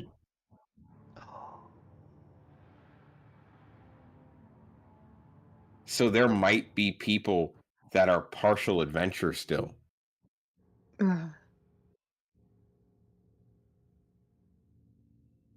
Nope. Yeah. That's it's pretty dark. I think I know where in my campaign I'm going to throw some of these guys. I have the perfect slot. Use them and punish your players for their wrongdoings and misgivings. We actually had a conversation in the last session. Nobody actually went down, but Grimjack was like, well, I mean, if any of us die, we'll just carry their corpse around until they can be resurrected, right? Like, we have the money for that. And the rest of the party was like, I don't think it's as easy as you're making it sound. He was like, no, we'll just carry their corpse around however long it takes, and then we resurrect them, right? We have, like, a diamond. And they were like, it's not as easy as you're making it sound. None of us can cast those spells. And he's like, I'm sure we could find somebody. We'll just carry their corpse around. That's not how that works. you poor simple child. Oh, I can't wait for the world to really show you how things go. Yes. These guys, throw them anywhere that you could even start your camp. Okay, so hear me out. Think start of the campaign is like, if you're thinking of the Castlevania TV show that came out recently, like this is the end of Dracula's, like, I give you a year to fucking clear out after you've killed my wife, or I will rain hell upon you for what you've done. And like that ultimatum has been delivered. Time's up. These guys just start literally raining down from the stars. You're like, wow, the raindrops are really dark today. Whoa, they're so big. Look at these puddles. And then you just start hearing screams as the commoners are being just like up. And these guys are taking on their forms. They're stretching their bodies out, grabbing as many more people as they can. Like, that's the start of your campaign. Boom. That sounds horrible. It's pretty metal. I mean, they're aberrations, so if you want to say there's a good gem dragon on your side, the gem dragon's like, yo, kill as many of these pools as possible. I'll even give you something that lets you capture just like them in their goo form and bring them back to me. And then the gem dragon starts making minions out of their corpses by breathing gems into them. Oh, it forces them to make little gem out of their gems fused with the ichor. Oh God, no. And then it's just you're in the middle of a war and you're like, what have I done? Yeah, you've now empowered this gem dragon for some eldritch fuckery. No. Now you have to find a way to drop the wish spell that ends all wish spells. Like I wish to cast mass power word kill. In the solo supplementals that I did that came out yesterday, there's an epic spells section in that book, and it's like 10th or higher level spells, and it's ridiculous. They're like, you probably don't want to give your players any one of these because the vast majority of them pretty much ruin the world. And I was like, yeah. And one of them is like, I forgot what it's called, but it's basically reverse extinction. You gather the bones of a bygone like civilization, and you bring them all back to life. And one of the one of the suggestions is like, do you really like dinosaurs? Did you grow up a dinosaur kid? Reverse extinction. Bring the thunder lizards back. That is horrifyingly genius. Bring the savage lands. So Bring the savage lands to the people. I am for this. that's your epic spell. I've never understood why, like, dinosaurs always make their way into D&D. Everybody loves dinosaurs. That's why. Everyone wants to go to Jurassic Park. I don't. Also true. But I think about, like, as a kid, one of my favorite video game series was like this Might and Magic series on PCs and the Super Nintendos, where I first played it. And Might and Magic Book 2, as they call it. It really had nothing to do with anything. In the middle of it, you get to a certain point and you open a door and there's a T-Rex. Mind you, I've been fighting orcs and dragons, goblins and wraiths for like 8 to 12 to like 30 hours at this point. And out of nowhere, there's just a T-Rex. And I was just floored. I was like, this is the pinnacle of gaming. You have outdone yourself. I don't know why. We just love dinosaurs. What can I say? I really do. It's just who we are. I remember being a child and being like, I want to be a paleontologist, and my family looked at me like, "Are you sick?" Yeah, I've had that. I've 100% said that out loud as well. Are you sick in the head? Are Well, you touched? duh. But it wasn't by one of these guys, because then I'd also just be goo. Do you think your consciousness is trapped within the goo? 100%. I know, but I think you're like trapped watching yourself. Yeah, we're not gonna make this like light, and we're too deep in now. We're making it even worse. It was already bad. We can make it worse. Yeah, we're doubling down. I'm doubling down from Borderlands 3. We're doubling down now. We're in the end game now. All right, speaking of the end game, I think it's time we move on to the final creature today that we're going to look at. So this link, this post got removed because they didn't credit the art, even though I think they did the art, but whatever. This page actually has the link to what we're going to be looking at. But the last thing for today is another plant, and it is the Deku Baba from Legend of Zelda. Oh. So I'm going to share, even though this page is shut down, the link is down below, but this one has some comments of people discussing things. So I was like, I want to keep this here. If you're on Twitch, I just posted the link and I'm pinning it for the next 30 minutes. If you're on YouTube, you can open the description and follow along with us. But I'm going to go down to the Twitter post. And both of them are the same colors. Apparently one of the things Critical Hit Plus does on their Patreon is they release cooler background art on their stat blocks, which, hey, you do you. I'm not going to be mad at you for it. Of course, I'm going to open the cooler looking one, of course. Can't not. Oh, yeah. Instinctual. Make this big as possible. So this is the Deku Baba. I can't not say it like that. I'm going to put in a Zelda remix. Naturally.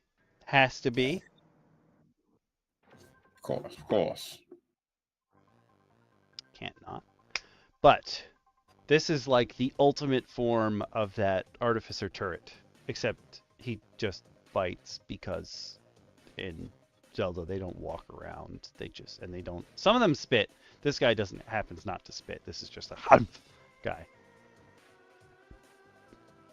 Not a big tough monster, not nearly as scary as a Harbinger spawn, but you can just pepper these plants everywhere. And Yeah. they can hide underground too. This is my kind of monster, for the simple fact that you're getting utility out of slapping these everywhere. Small amount of hit points. We'll dive into that later, I think. But small creature, easily just carnivorous. It looks like. Mm-hmm. Nom noms. And there's something for me, at least, as a DM or a GM, depending on the system you're playing, that when you tell me that a creature is absolute evil, you tell me a creature is chaotic evil, it is just looking to start something because it has no care in the world but to reap chaos. When my party is like, oh my god, it's so cute, we want one, I'm like, no. You can't have it. Unless they find some crazy loop. And they will. If they're truly determined, they will. Yeah. That's just the way it goes. But if I'm truly determined, I won't let them. Not to stop them, but because they're not going to grow this thing any bigger by force feeding it the dead remains of their party, of their enemies. Because that's exactly what they're going to do. They're going to have a corpse cleanup monster. Mm-hmm. That's how the cops don't find anyone. Mm-hmm. And now I've given people who want this creature motivation to ask their DMs. I'm sorry. I'm sorry. Stop. But the Deku Baba. Deku Baba. Can't not say it. It's got false appearance, so it just looks like a regular, it'll just have like a regular little flower popping out. They don't describe this very well, but it'll just look like a regular old flower when you walk by it if it's not moving. It has a burrow speed of 30 feet, which is crazy because it can go underground and you won't notice unless you have tremor sense or something like that. But this guy, you can walk right up to it and be like, oh my god, look how beautiful this flower. Oh god! That is, it's a whole shtick. It's, oh god. Except that it has ferocity, which is, if there's a creature within 10 feet of this guy, and he's no longer hidden underground, he will try to bite you until you leave. Like, there's no, I'm gonna eat you. Like, he's a coming. There's no way he's not a coming. He won't even go back to hide. He's like, flesh. That's all I need.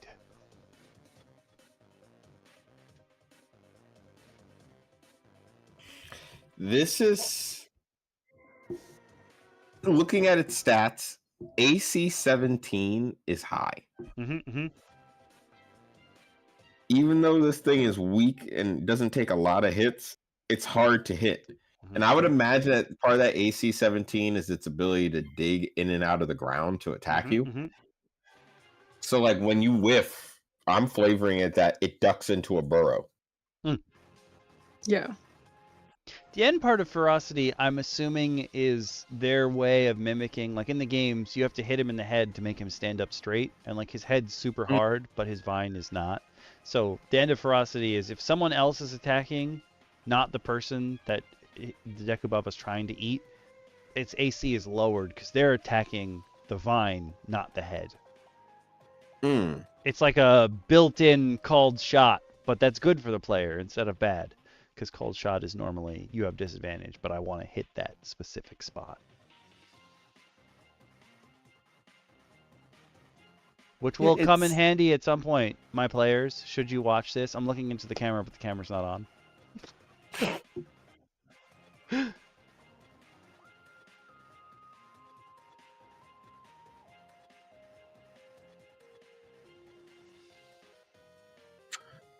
I mean, it is. It's once again, like we said before, a creature that's going to be grouped up. Gonna have a bunch of these. This is also a fun way to scare the crap out of all these creatures. Can work together in a terribly horrifying, messed up swamp. No, I'll bring the Wi-Fi back. That I may or may not have already started creating in my head to horrify and ruin my players because they deserve it.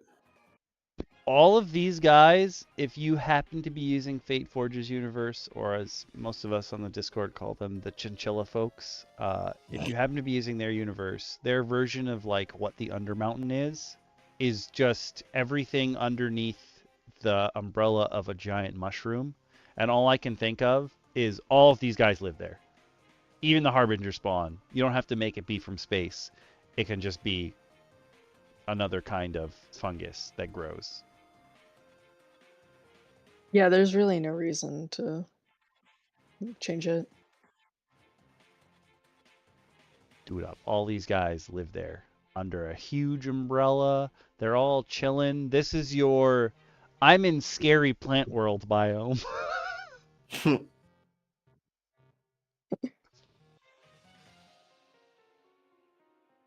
This is the plane of don't get lost in the forest.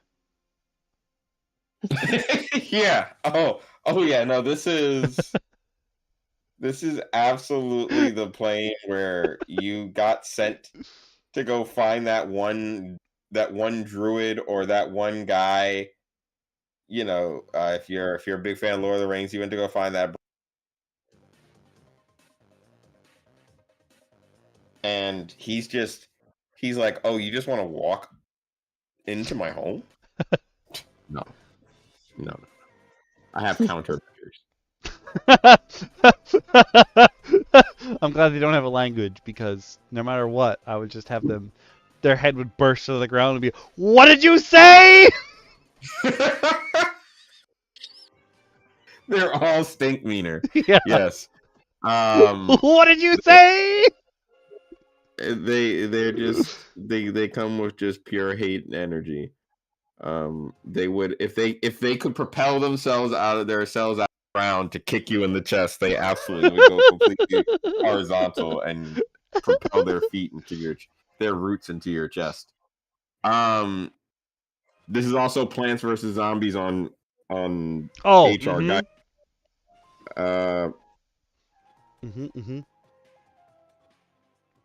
But I like that we saw collections of creatures that, as we said before, they give their own flavor, they give their own backing, and they give you location.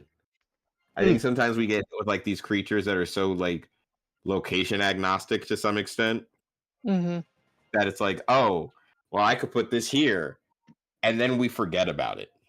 Yeah.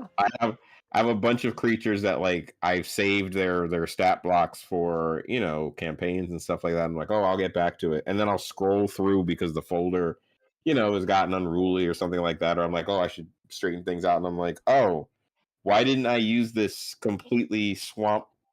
I could have used this in this completely swamp-based situation that I ran a few weeks ago.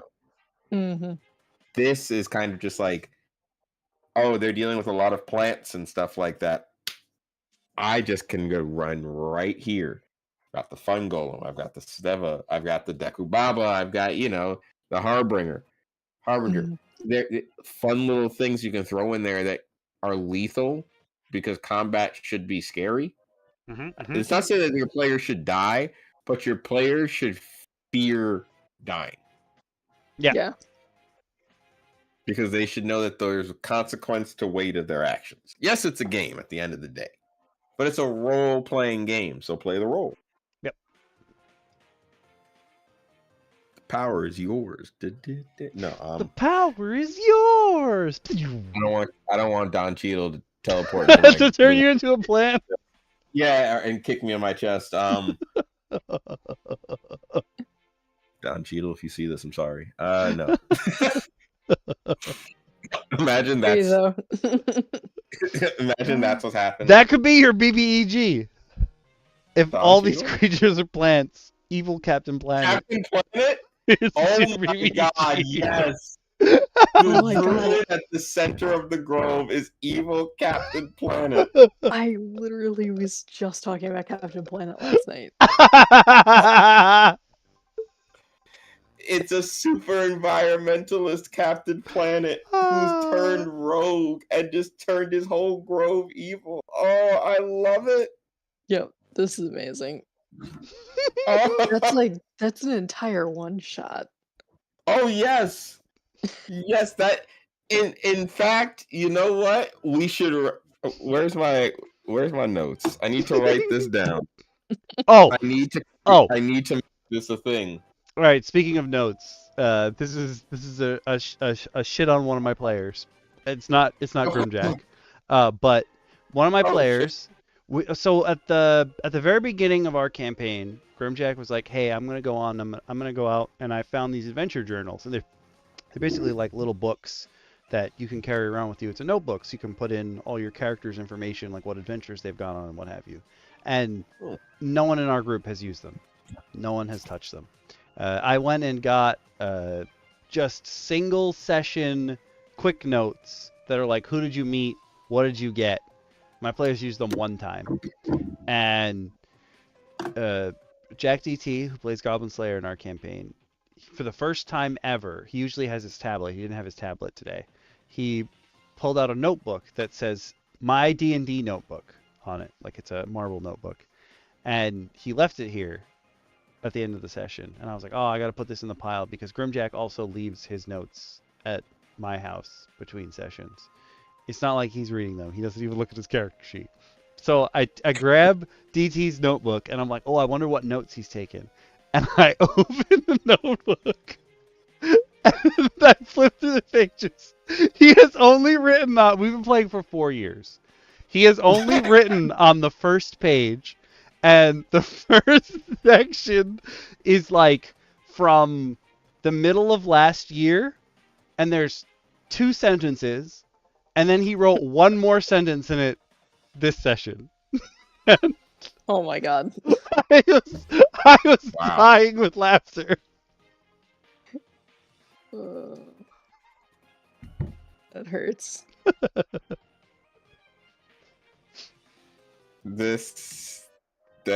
I'm so sorry.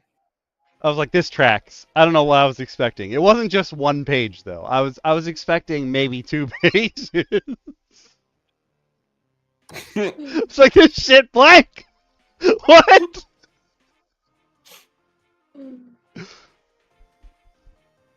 That's hilarious though.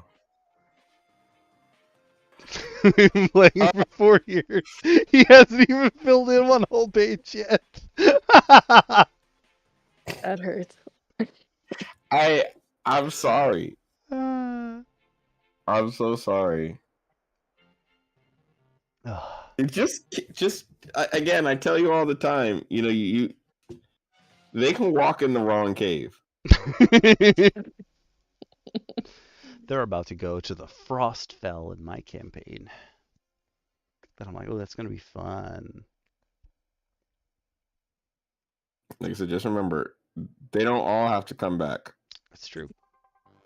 It's all true. Whenever you're ready, just if you need help, I'm sure me and DM Lacara have ideas to assist your characters into a new feat. We offer turn down services. Turn down for what?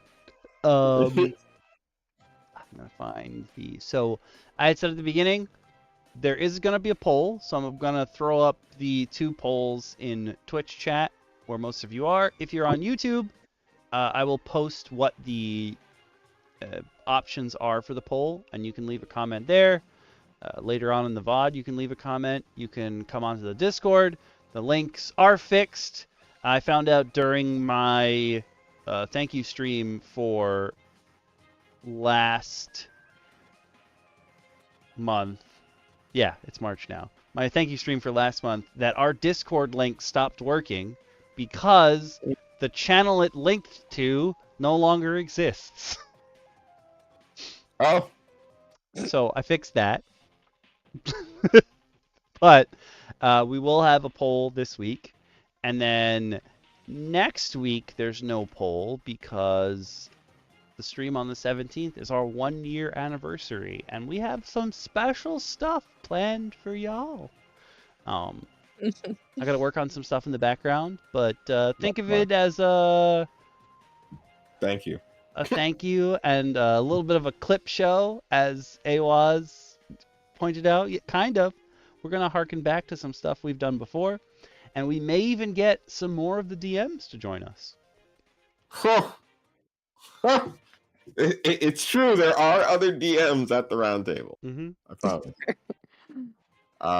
We promise that it's not the DM Lacara and I did not banish the other DMs to any demi-planes of sludge. Like we would you all if you choose not to, continue to hit the buttons. Yeah. You don't want to wind up in that demi-plane of sludge. So do your part and don't make us start. That being said, Okami, thanks for having us again. You're Always. welcome. Thank you for joining me. If you guys are of the member of the pack or above patrons or YouTube members, I did add a bunch of more words. I'm gonna make words one day. All the stuff from the Gemhammer Grimoire that I thought was acceptable or could be tweaked into being acceptable made it into the repository already. And last night I was going over some other stuff, so I added some more. I think I added some races and some feats. One of them I realized would have been cool to go over, but it's not creatures. It's a playable race of cacti people, and like it would have fit in fine with this stuff.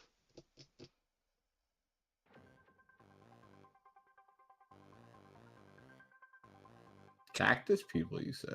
Yeah, I will for sure. I feel like that's something you're into, DM Shin. I'm gonna give you some stuff.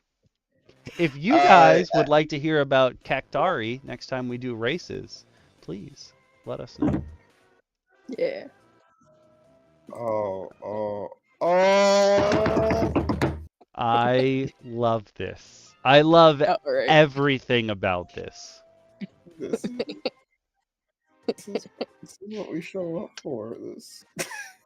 And the Cactari are from Loot Tavern, who are the people behind Heliana's Guide and Ryoko's Guide and the upcoming. It's either Kazan or Havan's Guide. I'm not sure, but it involves a lot of space stuff, so DM Lacara might be interested in that. But Heliana's Guide is where I'm basing my Blood Hunters in my campaign on, because my Blood Hunters have weird creature genetic splicing in them. Sounds fun. But there's a lot in Heliana's Guide of like, hey, you can go hunt a monster and you can extract its essence and get some superpower out of it, or you can steal its children and or extract its essence and put them into like a homunculus and get a new kind of familiar. Oh, is that all? Cool. Yeah. I like that idea of like being able to like capture something and move it around from like thing to thing, and they take different forms. I like it. So we'll keep this going until these polls end, but for all intents and purposes, we're good. We're gonna continue the trend that we had going last week, where I didn't add new things onto the poll options. I think we're just gonna limit it to 5 from now on, just so I can run the easy poll on Twitch. I only have to run 1 instead of 2. So we're gonna keep shrinking until we get down to 5 options, and then it'll cycle on from there.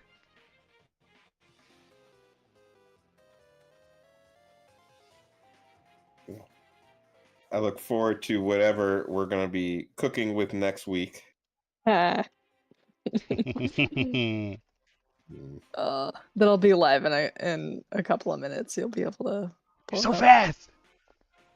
Yeah, that, folks. If you check the Rebel shop in a couple of minutes, you'll see a new design that DM Lacara has had in the works for a minute. That is Yeah. going to get its debut. It took me a long time to get the original text scrubbed off of this bottle. Oh, I didn't even think of that. Oh yeah. Yeah, That's that awesome. was that. Yeah, it was a bit of a Persevere. thing, but yeah. Something Oh that hell yeah, it's gonna be on mugs. Oh, hell yes. Something that DM Shin, you said, like, oh, it's cool to have them grouped into things. So pretty much, I'm not showing you the bookmarks for creatures. I'm showing you I have two different sections of, like, stuff to check is down here, but then the stuff that we've already gone through or that I've already gone through. I try to put my monsters in places where I think they fit in, like, together. Like, that's the way my bookmarks are arranged. I don't do that with files, but the way my bookmarks are arranged is like, oh, there's aquatic creatures go up here, and then goblinoids and friends, and then I have plane of fire and shadowfill creatures, which are places I assume my players will get to eventually. I don't know. Only time will tell.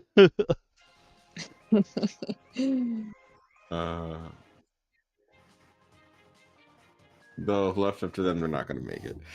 No. I mean, we're all thinking it. No, I know. I'm just, I say all the time, we're all just waiting for that day where you come into the round table and you're just like, so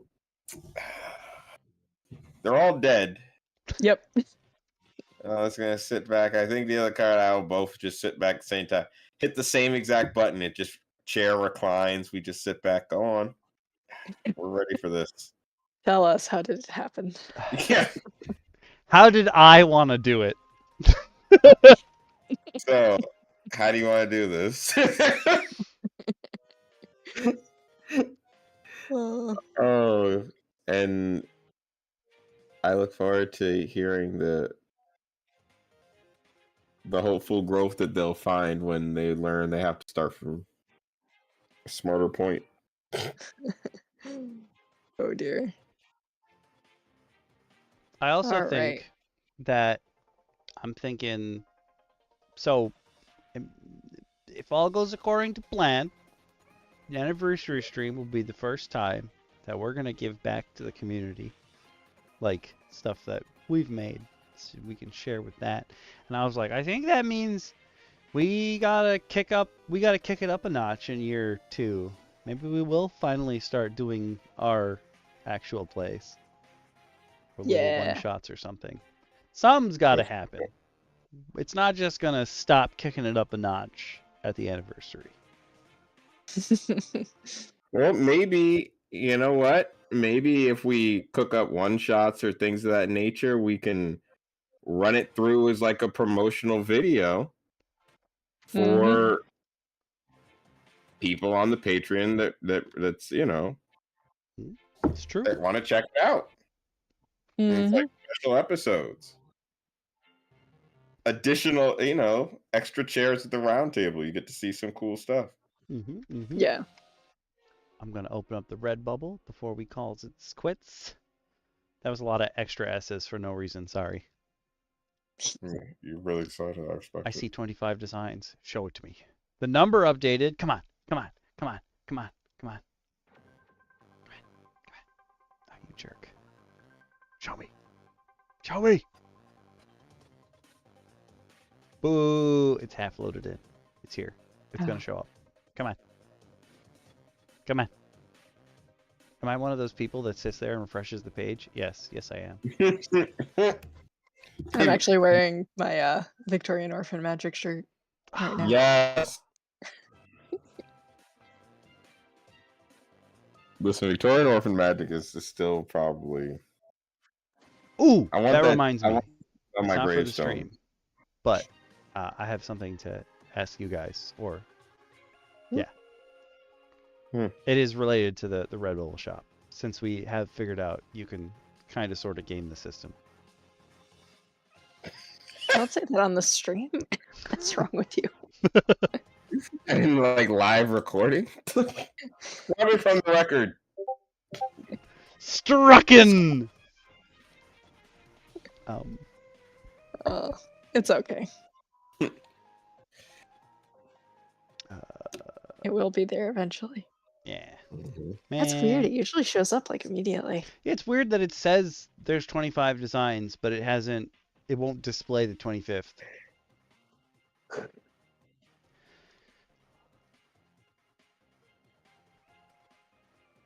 And Count Steve is a best-selling. Interesting. Who's bought a Steve? I can't believe no one has bought a Steve. That actually makes me very sad. Don't you want to take I'm Steve surprised home? nobody's bought a Warlock. Ooh, God, he's so sad. Oh, we should have shown this to Nerdy Sakura, because if anybody's been an orphan twice, it's this Warlock.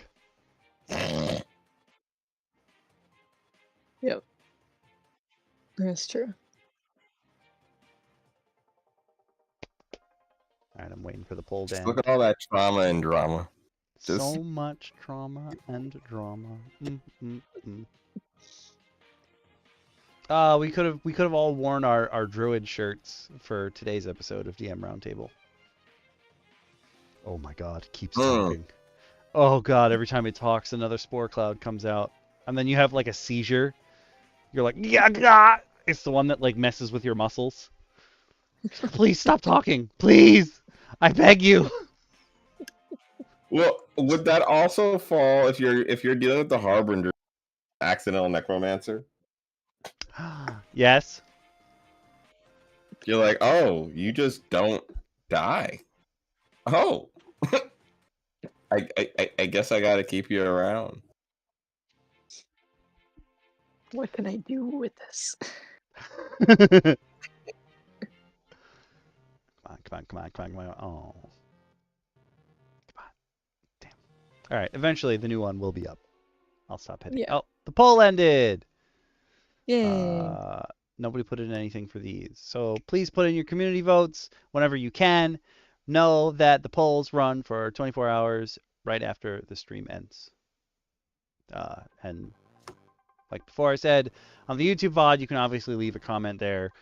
If you are watching the Twitch VOD within 24 hours, you can come over on Discord or hit us up on Twitter or come over on YouTube and leave us your vote. I'll make words one day.